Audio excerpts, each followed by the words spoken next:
전쟁에 익숙해질 대로 익숙해진 우크라이나 군인들의 모습은 자국민들의 자랑임과 동시에 안타까운 마음마저 들게 하고 있습니다. 개전 81일차 우크라이나 동부 최전방인 돈바스 전선을 지키는 병사들은 주변에 포격이 떨어지는 위험천만한 상황에서도 침착함을 잃지 않고 전투를 이어나가고 있었는데요. 군사 전문가들을 비롯한 많은 사람들은 우크라이나군의 전투 능력이 하루하루 달라지고 있다고 평가했습니다.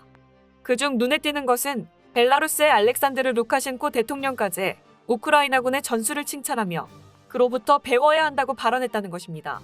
칠러 국가 벨라루스는 현재 우크라이나 북부에 위치한 국경지대의 자국의 병력과 군사 장비들을 집결시키면서 참전을 준비하고 있는 것이냐는 의심을 받고 있는 상황이었는데요. 일각에서는 루카셴코 대통령의 말과 군부대의 실질적인 움직임이 일치하지 않는 것에 대해 일단은 벨라루스가 러시아 측의 요청으로 병력을 국경으로 보내긴 했지만 상황에 따라 러시아를 배신할 수도 있다는 말까지 나오고 있습니다.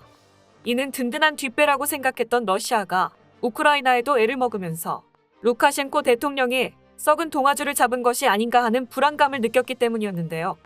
심지어 핀란드에서 공식적으로 나토 가입을 밝힌 것도 크게 한몫하고 있었습니다. 어째서 러시아의 영원한 우방국인 줄 알았던 벨라루스까지 러시아에게 등을 돌릴 준비를 하고 있는 것인지 전황 소식들과 함께 자세하게 알아보겠습니다. 현재 시각으로 5월 15일 하르키우 영토방위군 제127여단 227대대는 러시아군을 자국의 영토에서 완전히 추방하고 국경에 도달하는 데 성공했다고 보고했습니다. 수도 키이우를 포위하고 있던 북부전선의 러시아군은 스스로 철수를 결정하며 후퇴했지만 이번에는 우크라이나군이 직접 러시아군을 영토 밖으로 몰아낸 첫 번째 사례였는데요. 이번 성과로 인해 완전히 양분당한 러시아군은 후퇴를 결정했으며 하르키우 전선은 정리되어가는 분위기로 나아가고 있었습니다. 다만 하르키우 방위군은 여기서 만족하지 않고 러시아의 영토인 벨고르드까지 타격하기 시작했는데요.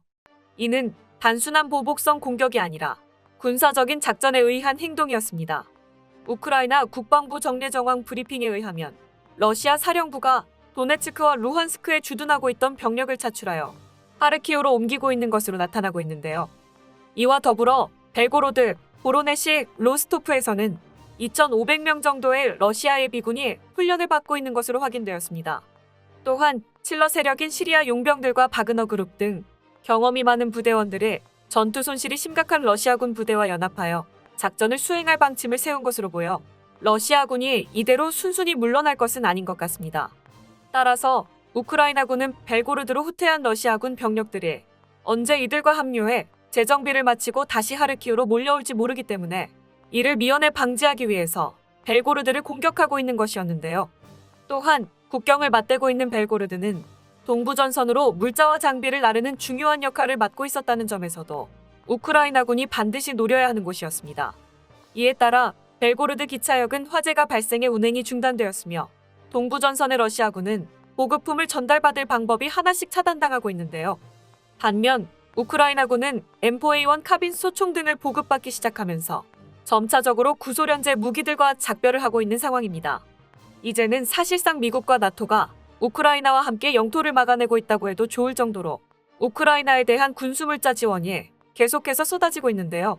얼마 전 영국 외무장관 엘리자베스 트러스가 우크라이나 전쟁은 우리의 전쟁이라고 공표한 것만 보아도 서방 국가가 이번 전쟁을 어떻게 인식하고 있는지 확인할 수 있었습니다. 게다가 처음에는 서구권 무기의 사용에 낯설어 했던 우크라이나 병사들도 순조롭게 적응해 나가는 모습을 보였습니다.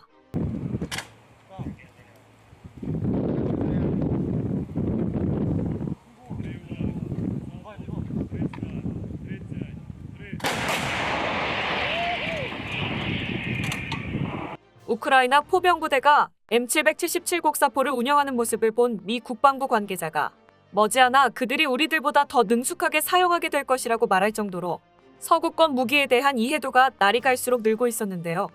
이전부터 정평이 나 있던 우크라이나군의 드론 운용과 미국제 곡사포의 조합은 러시아군의 주요 군사시설들을 정밀 타격하면서 막대한 피해를 발생시키고 있었습니다. 동부전선의 핵심 정예병들인 우크라이나 제128 산악강습여단은 러시아군 박격포 진지를 날려버렸으며 제59 기계화여단의 포병부대에서도 도로를 따라 이동하고 있던 러시아 기갑부대를 성공적으로 격퇴시켰다고 보고했습니다. 이 밖에도 미국과 나토는 무기 지원뿐만 아니라 군사훈련을 통해 우크라이나군을 근본적으로 바꿔놓고 있었습니다. 특히 공군 병력의 활용이 눈에 띄게 늘어나면서 우크라이나군의 전술 교리가 이전과는 확연하게 달라진 것을 체감할 수 있었는데요. Диви, зараз кидати буде цей тепловик. Ох ти. 이처럼 우크라이나군은 지상군의 병력 운용 이전에 공군의 공습으로 주변을 초토화시키는 전형적인 미군의 교전 방식을 따르고 있었습니다. 이를 막기 위해서는 러시아의 공군이 나서야 하지만 여전히 방공망에 가로막히고 있는 것인지 이지움의 하늘은 우크라이나군이 완전히 장악하고 있는 것으로 보였는데요. 실제로 전쟁연구소 ISW는 러시아가 도네츠크시에서 이지움까지 우크라이나 부대의 대규모 포위를 형성하겠다는 작전을 포기하고 루한스크를 점령하는 것으로 또 한 번 목표를 축소시켰다고 분석했으며 영국 국방부도 러시아군이 3분의 1가량의 지상 전력을 잃어 앞으로 한 달간은 진격 속도를 내지 못할 것이라고 말했습니다. 하지만 정작 전 세계 사람들을 가장 놀라게 했던 것은 무기의 숙련도나 변화된 전술 같은 것이 아니라 병사들이 보여주고 있는 믿을 수 없는 용맹함이었습니다. 최근 인터넷에서는 동부 돈바스 전선에서 발생한 참호전의 모습이 공개되었는데요.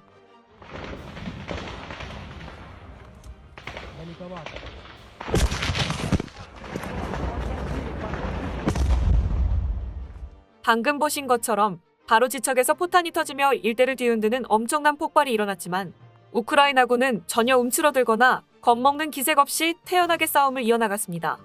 이러한 모습은 항구 도시 마리우폴에서도 심심찮게 찾아볼 수 있었습니다. 우크라이나의 어떠한 곳보다 집중 공격을 받고 있는 항구 도시 마리우폴은 하루도 빠짐없이 포격이 쏟아지고 있었는데요. 육군, 해군, 공군이 공격을 멈추지 않는 상황 속에서 마리우폴 방위군은 두려움을 떨쳐내고 끝까지 의지를 잃지 않기 위해 노래를 시작했습니다. 이것이 80일간 포위망 안에 갇혀 절망적인 싸움을 지속해온 군인의 모습이라는 것은 도무지 믿기 힘들 지경이었는데요. 이를 본 전 세계 많은 사람들은 조국 수호라는 일념으로 한몸 바쳐 싸운다는 게 어떠한 것인지 실제로 목격하며 적잖은 충격을 받았습니다. 심지어 벨라루스 대통령 루카셴코까지도 우크라이나군을 극찬할 정도였는데요. 물론 이를 순수한 칭찬으로 받아들이는 사람은 아무도 없었습니다. 벨라루스는 이전부터 러시아의 편을 드는 행보를 보여왔고 현재에 이르러서도 우크라이나 북부 국경 일대에 병력을 배치해 참전의 긴장감을 높이면서 우크라이나군 병력을 분산시키려 하고 있는데요. 이러한 행동에 러시아를 압박하던 서방의 경제 제재가 벨라루스까지 향하게 되었고 EU와 미국은 160억에서 180억 달러 상당의 수출기를 차단했다고 밝혔습니다. 결국은 이번 전쟁 내내 러시아를 돕던 것이 직접적인 국가의 피해로 이어지자 슬그머니 발을 뺄 준비를 시작한 것이었는데요. 심지어 사울리 니니스트 핀란드 대통령이 공식 석상에서 나토 가입을 신청하겠다고 밝히면서 나토 회원국들로 주변이 둘러싸이게 된 벨라루스는 러시아와 끝까지 한 배를 타야만 하는 것인지 고민할 수밖에 없었습니다. 만약 러시아군이 이번 전쟁에서 우크라이나를 압도했더라면 이런 일은 발생하지 않았겠지만 루카셴코 대통령은 제 살 길을 찾아 움직이고 있었는데요. 한편 사울리 핀란드 대통령은 CNN과의 인터뷰에서 핀란드의 나토 가입 결정을 발표하기 하루 전날 러시아 정부와 전화로 이야기를 나눴다고 밝혔습니다. 그의 말에 따르면 블라디미르 푸틴 러시아 대통령은 그간 협박이나 경고를 보내왔던 것과는 달리 핀란드의 나토 가입권을 침착하게 받아들였던 것으로 나타났습니다. 이제는 시대의 흐름을 막을 수 없을 것이라고 생각한 것인지 체념한 것인지는 불분명하지만 러시아 정부의 태도에 상당한 변화가 일어났다는 것만은 분명했는데요. 일각에서는 어쩌면 이번 전쟁이 푸틴 대통령의 손을 떠난 것이 아니냐는 의견도 나왔습니다. 그 이유는 러시아 정부가 이번 전쟁의 목적으로 내세웠던 모든 것들이 이루어지지 않았기 때문입니다. 먼저 핀란드와 스웨덴의 큰 결심으로 인해 나토의 동진을 막겠다는 목표는 이미 물 건너갔으며 루한스크와 도네츠크를 합한 돈바스 일대를 보호하겠다는 명분도 사라져가고 있었습니다. 최근 우크라이나 정보 당국은 러시아 국경경비대 대원과 루한스크 인민군 아내의 통화를 도청하여 루한스크 인민군 병사들과 경비대 간의 충돌이 있었다는 정황을 포착했는데요. 도청 내용에 따르면 루한스크 인민군은 전선에서 이탈하려고 시도하다가 국경 경비대에게 발각되어 충돌 후 구금당한 것으로 나타났습니다. 그들이 말하는 보호라는 것이 강제로 징집해 전선으로 끌고 가는 것은 아니었을 텐데요. 심지어 남부 전선인 헤르손 전선에 배치된 한 러시아 병사는 자신의 지휘관이 전선에서 벗어나기 위해 자기 다리를 스스로 손상시켰다고 고발하기도 했습니다. 이제 이 전쟁이 지속되기를 원하는 사람은 아무도 남아있지 않은 것 같은데요. 부디 무의미한 싸움이 하루빨리 끝나기를 바라며 평화를 위해 싸우는 모두를 응원하겠습니다. 끝까지 시청해주셔서 감사합니다. 도움이 되셨다면 좋아요를, 다른 이야기도 궁금하시면 구독을 눌러주세요.